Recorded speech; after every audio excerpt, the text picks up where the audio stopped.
Welcome back to Self-Talk Sunday. Have you ever caught yourself saying, I'll go for a walk to make up for dinner, or I don't deserve dessert because I didn't work out today? That mindset is left over from the old diet culture, and it's time to retire it. You don't need to earn your food. You need to nourish your body.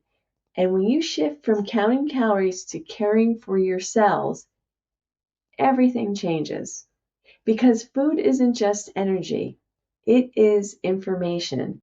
Every bite tells your body how to perform, how to heal, and how to feel. And when you're eating real food, protein, fat, and nutrients that stabilize your blood sugar, your body works with you, not against you. So stop chasing hunger. You stop making up for it. You start respecting what your body needs. So here's your mindset nugget. We all heard you can't outrun a bad diet. That's true, but you can walk yourself into healing. And you don't have to punish yourself to make progress. I used to think that an hour on the treadmill erased what I ate. Now I'd rather take that same hour to cook a nourishing meal, stretch, and actually support my metabolism instead of fighting it.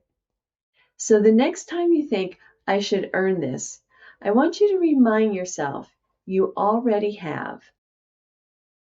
You've earned it by choosing better. You've earned it by showing up for your health. And that's the kind of discipline that compounds. So if this spoke to you, make sure you like it and share it with someone who needs to hear it today. And for more guidance on healing your metabolism the right way, grab my Keto Made Simple book. It's in the links below. I'm Dr. Rose. I'll see you tomorrow on the next Daily Spoonful.